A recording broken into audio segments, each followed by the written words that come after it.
तो body count अगर आप जानते हैं तो आप तो जानते ही हैं। अगर आप नहीं जानते तो बॉडी काउंट बेसिकली उसकी अगर हम व्याख्या करें तो हम कुछ इस तरह से उसकी व्याख्या करेंगे कि कोई भी इंसान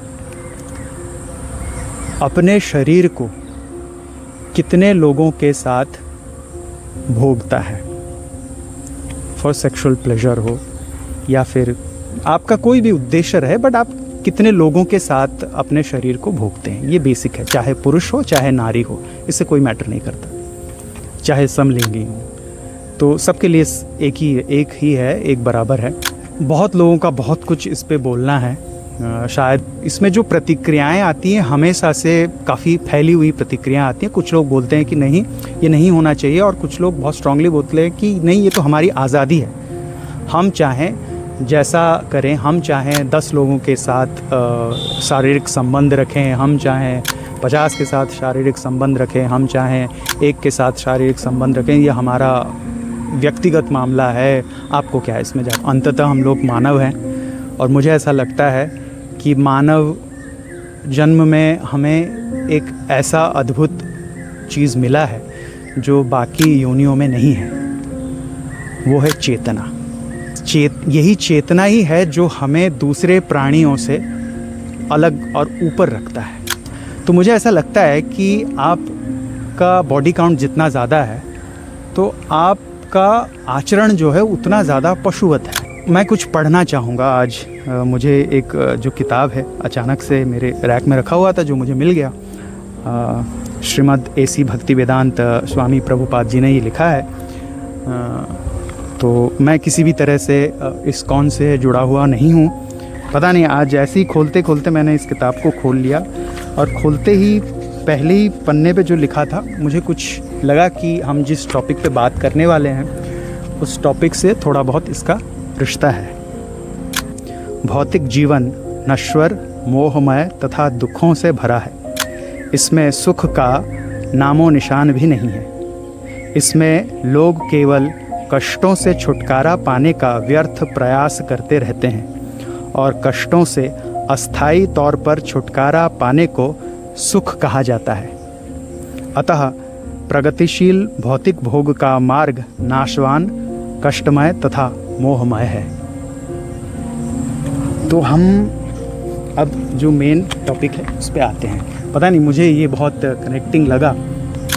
जो हमें जो हायर पावर है, अगर आप ईश्वर में नहीं मानते, अगर आप एक हायर पावर में मानते हैं जिसको हम निर्गुण निराकार बोलते हैं, तो भी आप शायद मेरी बात को समझेंगे कि जब हमारी चेतना जो एक हायर पावर के साथ कनेक्ट होती है, जब हम दूसरे इंसान के साथ भी मिलते हैं, जुड़ते हैं, तब भी हमारा एक कनेक्शन बनता है दूसरे इंसान के साथ। तो मुझे ऐसा लगता है कि हम जितने ज़्यादा इंसानों के साथ शारीरिक संबंध बनाते हैं, उतना ही उनका जो डेटा होता है हम में आता है, हमारा डेटा उनमें जाता है। ये एक एनर्जी का एक्सचेंज होता है जब आप शारीरिक तौर पे उनके साथ जुड़ते हैं। हाँ, वो अलग बात है अगर आप पूरी तरह नशे में धुत होकर कोई संबंध बनाएं जिसका ख्याल दूसरे दिन सुबह आपको नहीं हो, सुबह या रात जो भी समय आपको नहीं हो, वो अलग बात है। बट फिर भी आपके जो मस्तिष्क है, आपकी जो चेतना है, उस पर एक इम्पैक्ट तो वो डालेगा। जो स्टेबल रिलेशन में जाने की बात होती है, तो वो बेसिकली भारत में हम लोग रहते हैं, तो शादी ही हमारे लिए एक वो स्टेबल रिलेशन वाला बात होता है। कुछ लोग यहाँ ज़रूर निकल के आएंगे, बोलेंगे हाँ जो लोग शादी कर रहे हैं क्या सब लोग स्टेबल ही हैं। भाई, जो लोग लिव इन में भी रह रहे हैं ना, वो लोग भी मारे जा रहे हैं। ऐसा नहीं है कि वो कोई बहुत ही खुशहाल सा जीवन जी रहे हैं। जैसे कि मैंने अभी कुछ देर पहले यहाँ पढ़ा, गीता में भी यही बात लिखा गया है कि दुखालयम अशाश्वतम। तो ये जो पूरा दुनिया है ये दुखों से ही भरा हुआ है। अब ये हमारे ऊपर डिपेंड करता है कि हम और एक नया दुख अपने ऊपर लेना चाहते हैं कि नहीं, उनको अवॉइड करके हम जीवन में दुखों की जो संख्या है वो लिमिटेड रखना चाहिए। तो शादी की जहाँ तक बात आती है, जब कोई भी लड़का या लड़की इतने सारे संबंध बनाएगा तो जाहिर है जब वो एक नए रिश्ते में जाएगा तो वो सारा डेटा उसके दिमाग में होता है, एंड वो जो व्यक्ति है वो हमेशा एक एस्केप रूट ढूंढेगा रिश्ते से बाहर निकलने के लिए। उसको तो मौका ही चाहिए ना, क्योंकि वो इतने सारे रिश्तों से बाहर निकला हुआ है ना। जब आप 2 महीने हो, 4 महीने हो, 1 साल हो, 2 साल है, मैं जेन्युइन उन केस की बात नहीं कर रहा हूँ जहाँ पर कोई लड़का या लड़की जेन्युइनली एक रिश्ते में गए हैं। हालांकि उसमें भी हम जो शारीरिक संबंध है उसको साइड में रखकर वो रिश्ता बना सकते हैं, बट आजकल तो बहुत कठिन है ये सब।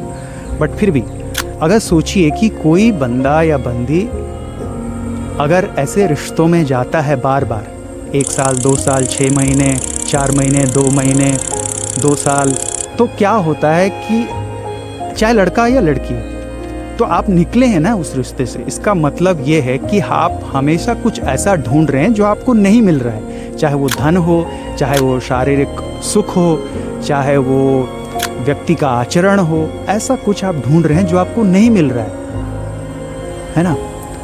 और अब जब आप फिर एक नए रिश्ते में जाते हैं तो वहाँ पर भी आप वही करेंगे, आप फिर से कुछ वही उसी तरीके की चीज़ ढूंढेंगे, एक परफेक्ट दुनिया ढूंढेंगे, आपके हिसाब से परफेक्ट दुनिया ढूंढेंगे आप। जो आपको नहीं मिला तो आप फिर से वहाँ से निकलेंगे। इस तरह से क्या होता है कि आपका निकलना आपका अधिकार है, बट उसमें क्या होता है, उसमें सिर्फ आप अकेले उस रिश्ते से नहीं निकलते हैं, उसमें बहुत सारे लोग जुड़े हुए रहते हैं, दोनों व्यक्तियों का परिवार जुड़ा हुआ रहता है, आपके जो साथी होते हैं वो जुड़े हुए रहते हैं। तो जब हम इतने सारे रिश्ते बनाएंगे तो हमारे ऊपर जो डंप होता है, जो दूसरे साथी जिसके साथ हमने शारीरिक संबंध रखा, क्योंकि हमें तो नहीं पता है कि वो व्यक्ति का आचरण कैसा है, वो व्यक्ति का चरित्र कैसा है, उसका खान पान कैसा है, उसका व्यवहार कैसा है, उसके अंदर रोग क्या क्या हैं। कई बार बहुत लोग STD लेके आते हैं ऐसे रिश्ते में, क्योंकि आप जब इतने सारे मल्टीपल पार्टनर के साथ जाओगे आपको तो नहीं पता दूसरे व्यक्ति के अंदर क्या बीमारी है क्या नहीं है। तो कई बार आप ना जानते हुए भी बहुत सारी बीमारियां भी लेके आते हैं जिसका पता आपको बाद में चलता है। तो ये तो शारीरिक बात हुई। जहाँ तक आध्यात्मिक बात हुई, मुझे लगता है कि आध्यात्मिक तौर पे भी ऐसा होता है कि हमारा जो चेतन आत्मा है हमारी, वो हमेशा एक आत्मा से ही कनेक्ट होती है। आपको लगता है कि ये तो सुख हम ले रहे हैं शरीर का, बट वो बहुत क्षणस्थायी होता है। उसके बाद क्या, आपका दिमाग बौखला जाता है जब आप इतने बार इतने सारे रिश्तों में जाते हैं, निकलते हैं ना, और आपको हमेशा काम वासना जो है वो सताती है। आपका जो दिमाग है वो हमेशा उसी चीज़ पे अटका रहेगा। अब चाहे आप वो काम का संबंध किस चीज़ को पाने के लिए रख रहे हैं उसके ऊपर डिपेंड करता है, बट फिर भी अगर आप धन के प्राप्ति के लिए रखते हैं फिर भी आपको वही चीज़ दिमाग में आएगा, अच्छा ठीक है मैं इसके साथ रिश्ता रख लेता हूँ या रख लेती हूँ, है ना।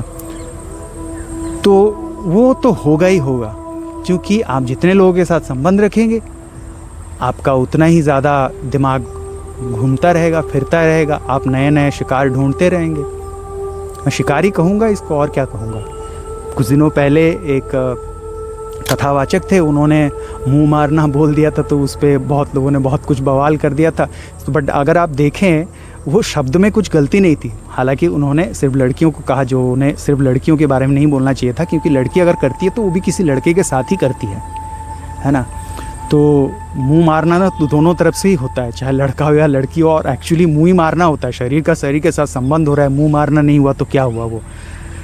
और जब रिश्ते टूटते हैं तो ये एक बौखलाहट पैदा करती है दिमाग में, क्योंकि आप जो चाह रहे हैं वो हो नहीं रहा है, और अचानक से ऐसे चीज़ें इधर उधर गड़बड़ा जा रही हैं। तो मुझे ऐसा लगता है बहुत ज़्यादा बौखलाहट होती है जितना ज़्यादा बॉडी काउंट होता है। और फिर आप नशा करना, व्यभिचार करना, पार्टियों में जाना, आपके कोई कुसंग तो आजकल बहुत धड़ल्ले से मिल रहे हैं, तो आपको मिल ही जाएगा। और अगर नहीं मिला तो फिर आप अकेले रूम पे रहे, आपने दारू पे दारू, गटखा, सिगरेट पिया, फिर मतलब है तो डेटिंग ऐप तो है, चाहे आपको साथी मिले नहीं मिले, आप तो स्वाइप करते रहेंगे और फिर ये चलता रहेगा। आपका दिमाग उसी चीज़ में ऑक्यूपाइड रहेगा। पोर्नोग्राफी इज़ ऑलवेज देयर, मतलब इंटरनेट पे तो है ही है, क्योंकि मोबाइल आपके हाथ में है। उस क्रिया के द्वारा आपको परमानेंटली तृप्ति नहीं मिलने वाली है। वो एक निरंतर प्रोसेस है, जब तक या तो आपका शरीर थक ना जाए, चाहे मेंटली हो या फिज़िकली हो, या आपको कोई बीमारी ना हो जाए। इन दोनों में से कोई एक बात। बहुत पहले एक फ़िल्म आई थी शाहरुख खान की आलिया भट्ट के साथ। वहाँ पर वो एक साइकोथेरेपिस्ट है या साइकेट्रिस्ट जो भी है, और वो आलिया भट्ट जो मेंटल स्ट्रेस से गुज़र रही थी, तो उनको एक सजेशन देते हैं कि इट्स ओके टू ट्राई। जब हम कोई चेयर ख़रीदने से पहले 100 जगह घूम के उस पर बैठ के हम देखते हैं, तो हम जब कोई रिश्ता बनाते हैं तो हमें भी वैसा करना चाहिए। भाई वो चेयर है, वो एक जड़ वस्तु है, हम इंसान हैं, मानव हैं हम, एक चीज़ नहीं होता है। हाँ, अगर आपका बैठने से आपका अगर मतलब ये है कि नहीं, बातचीत करो, आचरण देखो, अपने दायरे में रहो, 6 महीने 8 महीने कोई शारीरिक संबंध बनाने की ज़रूरत नहीं, नापो जानो फिर उसके बाद संबंध बनाओ, then I am okay with that. But अगर यही है कि शारीरिक संबंध बना के ही आपको जानना भापना है कि भाई वो बंदा सही है कि नहीं है, तो फिर मेरे हिसाब से तो एग्जाम्पल गलत है। और मुझे जितना याद है, शाहरुख खान को जब ये चीज़ पूछा गया था किसी इंटरव्यू में, उन्होंने पर्सनली ये चीज़ बोला था कि मुझे तो ये चीज़ नहीं पसंद है, मतलब I am a one woman man, मुझे ये सब इतना चीज़ पसंद नहीं है। जितने दूर तक मेरी आवाज़ पहुंच रही है या आगे पहुंचेगी, उन सब से मेरा हाथ जोड़ के अनुरोध है, अपने शरीर को व्यभिचार का घर ना बनाएं। हमारे अंदर हमारी जो चेतना है बहुत पावरफुल है। हम जो चीज़ कर सकते हैं ना, वो हमारे इमेजिनेशन से भी बहुत ऊपर है। तो हम अगर इन्हीं चीज़ों में फंस जाएंगे कि दारू P low, cigarette P low, sex कर लो, कोई भाग रहा है लड़कियों के पीछे भाग रहा है, कोई लड़कों के पीछे भाग रहा है, भोगों के पीछे भागना, तो भाई आप इसी चक्र में फंसते रह जाओगे। जैसे एक कहावत है, पुनरपि जननम पुनरपि मरणम पुनरपि जननी जठरे शयनम, तो ये चलता रहेगा चक्र। ऐसे ही पैदा होते रहोगे और इसी चक्र में घूमते रहोगे, फंसते रहोगे। आपको नहीं पता, शायद इस जन्म में आपको लग रहा है कि मुझे बहुत सुख मिल रहा है, मेरे पास धन दौलत है, मेरे पास वो सारी सुख सुविधाएं हैं, मैं भोग रहा हूँ सब कुछ बड़े अच्छे से, मेरे जीवन में कोई दिक्कत नहीं आ रहा। हो सकता है इसी जीवन में आपके जीवन में बहुत सारी दिक्कतें आ जाएं अचानक से, और हो सकता है कि इस जीवन में ना आए, बट अगले जीवन में आ जाए, वो आपको तो नहीं पता। अगर आप इस चीज़ का काउंटर करके ये बोलेंगे कि अगले जीवन किसने देखा है, तो आपको नमस्कार, आपकी सोच को नमस्कार। जिनको बदलना है, सुधरना है, वो अपने जीवन को सतराह पर, सतमार्ग पर लेके आएँ। मुझे लगता है कि अभी आज वो समय है, वो दिन है जब आप ये सोचना शुरू करें कि मुझे इन चक्करों में नहीं फंसना है, मुझे अपने जीवन को सही राह पे लगाना है, एक जीवन को सत उद्देश्य देना है, एक अच्छा जीवन बिताना है। कोई भी भोगों से वो तृप्ति आपको नहीं मिलने वाली है। जैसे एक रसगुल्ला खाने के बाद या 10 रसगुल्ला खाने के बाद या 30 रसगुल्ला खाने के बाद आपको ये तो नहीं हो जाएगा भाई हो गया, जीवन भर का मेरा हो गया, अब तो मैं नहीं खाने वाला।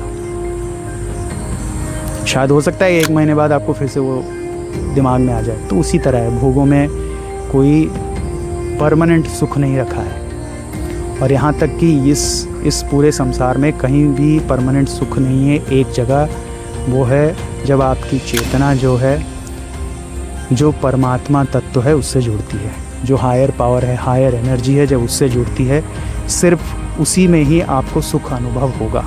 अब अपने आप को हम अगर उसके सरेंडर करते हुए एक सही मार्ग पे सही दिशा में चलें, तो हमारा जो जीवन का, ये जो मानव जीवन का उद्देश्य है, वो सफल हो पाएगा। बहुत बहुत शुक्रिया, बहुत बहुत धन्यवाद। आशा करता हूँ कि मैंने किसी को अपने मंतव्य से आहत नहीं किया। आप लोगों की जो भी राय हो, जो भी प्रतिक्रियाएं हो, कृपया मुझे अपने कमेंट बॉक्स में लिखकर बताएं। और अगर आपको लगा कि मैंने सही कहा तो आप इसे दूसरे लोगों के साथ शेयर करें, ताकि वो लोग भी अपनी जो मत हैं वो रख सकें, और मुझे पता चले कि कहीं मैं तो कुछ ज़्यादा नहीं बोल गया। तो आप लोग बताएं। बहुत बहुत धन्यवाद। नमस्कार, प्रणाम, सत श्री अकाल।